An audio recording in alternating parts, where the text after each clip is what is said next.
بینەرانی کورسانویست سلااوان لێبێ لە کۆربەندی دێلفی سلێمانین یەکمان لە دۆخێکدا دێلفی سلێمانی بەڕێواچێ کا ڕۆژهڵاتی ناوەڕاست بە گرژێکی سیاسی و ئەمنی و ئابووریا تێپەڕەبێ.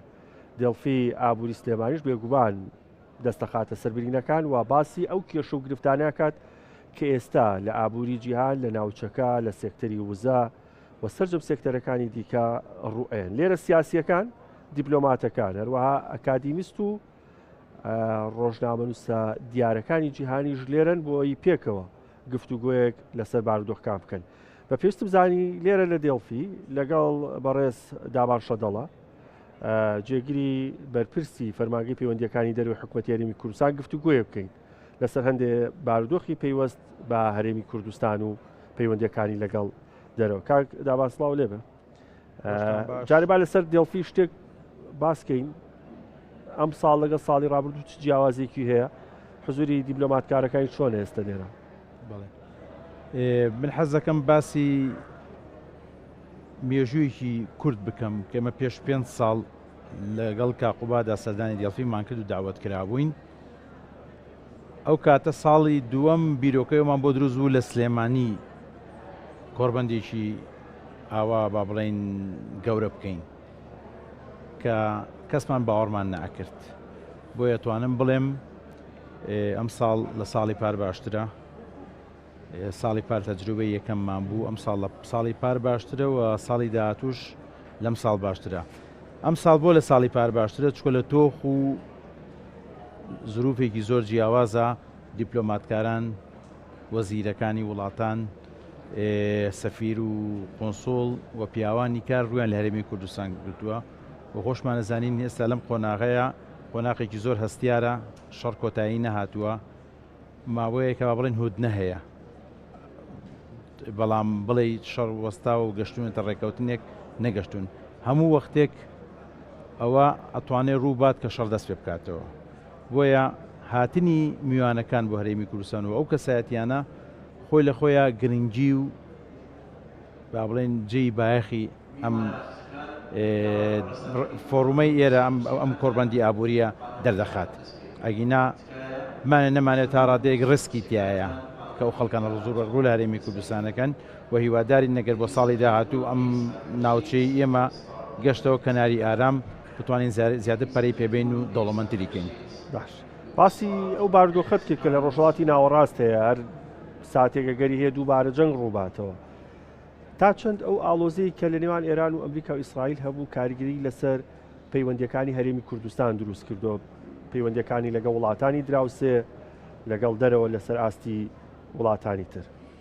من نەتوانم بڵێم لەو قۆناغی کە ئێمە بەڵگە قۆناغی کە جەنگ تێیدا ڕووی ئێمە پیاە ڕاگوزارە بووین هەرێمی کوردستان بە هەموو پارتە سیاسیەکانی ئەتوانم بڵێم توانیان ڕۆڵێکی ئاشتی خوازانە و باش بگێڕن.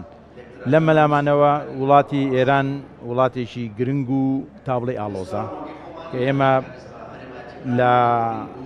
لەگەڵ ئێرانە سنوورێکی زۆر درێژمان هەیە و ئێران لە عێراق سیاسەتی ئێرانی لە عێراق ڕنگدانەوەی هەیە لە بەغا ئەوان ئەتوانم بڵێم کاریگەریان لەسەر سیاسەتی چ دەرەوە چ ناوخۆ چ اقتصاد چ هەموو بوارەکان هەیە بۆ ئێمە زۆر گرنگ بوو بتوانین لەگەڵ ئەو واقعەیە هەڵس و کەوت بکەین. لەو لاشەوە ئەمریکا هەیە کە لە دروستبوونی ئەم هەرێمەوە لە 91ەوە ئەم هەرێمە ئەپارێزێت پشتگیریمانەکات سەدام حوسێنێکی دیکتاتۆری لە دەسەڵات دوورخستۆتەوە کە ئێمە وەکو هەرێمی کوردستان و حیزبە سیاسیەکان زۆر سوودمەند بووین لێ لە هەمان کاتە بەرنامەی چاکسازی پێشمەرگەی بۆ کردوین هاوکارمان بووە لە زۆربەی قۆناغەکان ئەمریکا دەوری جێراوە بۆ سەقامگیری کە لەم منتیقەی ئێمە بەردەوام بێت. بۆیە وەکو هەرێمی کوردستان وەکو پارتە سیاسیەکان و وەکو کەسایەتی سیاسیەکان دەورێکی باش جێڕاکە ئێمە بتوانین تا ڕادەیەک لە ناو ئاگرەکەیە پڕیشکمان بەرنەکەوێت. دوولایانی کە باست کرد ئێران بۆ گرنگی کە لە عێراق هەیەی ئەمریکاش بۆ پێگە سەربازی و ئاستە نێودوڵەتیەکە لە ناوچەکە و لە عێراقیشێتی توانرا هەرێمی کوردستان هاوسەنگی ڕابگرێ. ئێمە ئەمڕۆ جەنابی کاک بافڵ باسی لەوە کرد نەک هاوسەنجی حەزیە کرد ئەو نێوەنگیریەی کە لە ئەمڕۆ لە وڵاتی پاکستان ئەکرێت لە بینی ئەمریکا و ئێرانە هەرێمی کوردستان یاوەکو عێراق بتوانن ئەو دەورە بجێڕن. ئێمە بەشێک نەبووین لەو شەڕە لە سەرەتاشە وتمانۆکو حکوومەتی هەرێم و پارتە سیاسیەکان ئێمە لەگەڵ پرۆسەی ئاشتیین پێمان وایە کە ئەوەی لە ڕێی ئاشتی و لە ڕێی دانوسانەوە بەرجەستە ئەکرێ یا دەستەبەرەکرێ لە ڕێی شەڕەوە زۆر ئەستەمە. بۆیە باڵانس ڕاگیراتوانم بڵێم ڕنگدانەوەی اقتصادی خراپی لەسەر مابواری ئابووری تا ڕادەیەک دابڕین لە ڕووی گەشت و فڕۆکەوانیەوە هەتا ئەمڕۆ ئەم جەنگە وای کردووە کە لەسەر ئابووری هەرێمی کوردستان ڕنگدانەوەیکی زۆر خراپی هەبێت چۆ وڵاتی ئێران کە باسمان کرد گرنگە و ئاڵۆزە ئێمە زۆربەی کاری چالاکی ئابووریمان لە ڕێی پۆرتەکان ئێرانەوە کە ڕێی میناکان ئێرانەوەکرێ کە لە چاینا و لە وڵاتانەوە ئاسیاوە کە دێ لە دووبەیەوە دێ زۆربەی و پۆرتانە بەکارێنین ئەو وەکو ترانزیت وڵاتی ئێران بەکارێنین ئێستا کە محاڵەوە بکرێت. بۆیە لە ڕووی سیاسیەکەەوە منەتوانم بڵێم باڵانسەکەمان ڕاگرتووە بەڵام بەرکەوتی ئەو شەڕین لە ڕووی ئابووریەوە. کاک داوات بە گرنگ گێزانم ئەم بابەتە ماوەیە کە باز لەوەکرێ هاوپەیمانەکانی کورد بە دیاریکراوی ئەمریکا وڵاتانی ئەوروپا هەندێ زلهێزی تر جۆرێک لە پێداچوونیان کرۆ بە پەیوەندیەکانیان لەگەڵ هەرێمی کوردستانە. ئایا هیچ لاوازیەک بەدی دەکرێت لەو پەیوەندیانە لەگەڵ وڵاتانی دەرەوە؟ ئەتوانم بڵێم تا ڕادەیەکی زۆر عێراق و هەرێمی کوردستان جێی بایەخ نەماوە چ لە با بڵێن حکوومەتەکەی بەڕێز سەرۆک ترامپە لە ئەمریکا و ئەوروپاش خۆی گیرۆدەی شەڕێکی قورس بووە کە زۆر تەئسیری لەسەر حەسار و پێکەوە ژیان و ژیانی سیاسی بازاڕی ئەوروپای یەکگرتو کردووە. بۆیە کێشەکە ئێمە نین ڕاستە لەوانەیە کەمتەرخەم بین لەوەی کە ساڵ و نیوە کە تا ئێستا منمانتوانیوە لەسەر بەرنامەیەکی حکوومەت ڕێبکەوین و حکوومەتی هەرێمی کوردستان دروست بکەین بە یەک دەنگ چ لە بەغداد و چ لە ناو کۆمەڵگەی نێودەوڵەتی نوێنەرایەتی بەرژەوەندی خەڵکی هەرێمەکە بکەین. خۆی لە خۆیان ئەمە کەم و کوڕیە کە زۆربەی نوێنەری نێودەوڵەتەکان دێنە لامان یەکەم پرسیار ئەوەیە بۆ حکوومەت دروست نابێ بۆ کورد یەکگرتوو نییە. دیارەوە بەبێ جێبێڵین بۆ سەرکردایەتی کورد هیوادارم ئێمە بتوانین زوو ئەم قۆناغە تێپەڕێنین و بگەینە ئەنجامێک. وڵاتێکی ئیقلیمی نێودەوڵەتی باسی نێوەندگیری نەکردەوە بۆ پێگەێنانی حکوومەت هێرێم. ئەوان دێن ئەڵێن ئێمە ناتوانین تەداخل بکەین لە پرۆسەی سیاسی ئێوەیە بۆ دروستکردنی حکوومەت بەڵام نەسیحەتی ئێمە بۆ ئەوەیە زوو حکوومەت دروست بکرێت و بە یەک دەنگ و بە یەک ڕنگ بێنە بەغدا و لەگە کۆمەڵگەی نێودەوڵەتیش ئێوە وەکو یەک حکوومەت و یەک دەنگ قسە بکەن. ئێمە تا ئێستا نەمانتوانی بەرجەستێ بکەین چکە وەکو یەکێتی نیشتیمانی کوردستان لەناو حکوومەتە ئێمە هەست بە غوم نەکەین حەز بەوە ئەکەین کە گۆشەگیر کراوین. ئەو ڕۆژ کاک بافڵ جارێکیکە باسی کردەوە ئەو حکوومەتی 4 ساڵ 5 ساڵەیە شوابەر و 7 ساڵ ڕوا ئەو حکوومەتی کە هەبوو ئێمە تایە بەشدار بووین شەریک نەبووین تا ڕادەیەک. بۆیە حکوومەت ئاوا بێت باوەڕ ناکەم یەکێتی نیشتیمانی کوردستان ئەو هەنگاوە بنێت بۆ دروستکردنی حکوومەتێک کە با بڵێن تا ڕادەیەکی زۆر تیا گۆشەگیر بێت. کاک داوان لە کاتی بەڕێوەچوونی جەنگ ئەو ماوەی کە هەبوو ئەو 40 ڕۆژە هەندێک ڕاگەیەندراوی نوێنەراتی وڵاتانە بوو کە لە نزیک نوێنەراتیەکانیان درۆن کەوتە بۆ خوارەوە یاخود هێرشی درۆنی هەبوو بێت. ئەو جەنگە نەبوو هۆی ئەوەی کە نوێنەراتیەکان لە هەرێم کوردستان دابخرێن یا کەم بکرێنەوە یاخود هەندێکیان دایبخەن و تا ئێستاش نەکرابێتەوە هیچی وا ڕوویاوە؟ بەڵێ زۆربەی نوێنەرایەتیەکان دەتوانم بڵێم کار و چالشەکانیان کەم کردەوە بەس قۆنسوڵ یا جێگیری قۆنسوڵ و یەک دوو ستافمانەوە یەک دوو کارمەندی ناو قۆنسوڵخانەکانمانەوە هەتاوە کۆمڕۆ قۆنسوڵخانەی قۆنسوڵخانی ئەمریکا بە بڵێن ویلایەتە یەکگرتووەکانی ئەمریکا تا ئێستا نەکراوەتەوە هەموو کار و چالشەکانیان لە هەرێمی کوردستان ڕاگرتووە.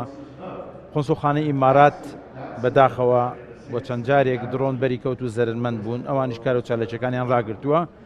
ئەوەی کە ئاگادارین وڵاتەکانی ئەوروپا کار و چالشەکانیان کەم کردبووە بەڵام هەمویان لەگەڵ ئەمیان لە پەیوەندیان لەو باوەڕێیان کە ئەگەر بێت و ئەم مەترسی جەنگ بڕەوێتەوە و ژیانی دیپلۆماتکارەکان لە هەرێمی کوردستان با بڵێن تا ڕادێک زۆر پارێزراو بێت و خەتەریان لەسەر نەبێت دێنەوە ئەوان بۆ دایمی بەجیان نێشتووە بەڵکو وەکو مای کەمێمە ڕاگوزارە وەکو قۆناغێکی ڕاگوزار چونەتە دەرەوەی وڵات دیپلۆماتەکانی خۆیان کشانۆتەوە هەتاوکە و ڕۆژی ئارامی ئەگەڕێتەوە کە کوردستان گەشتەوە کەناری ئارام من دڵنیام دێنەوە ڕوو لە هەرێمی کوردستانەکەنەوە.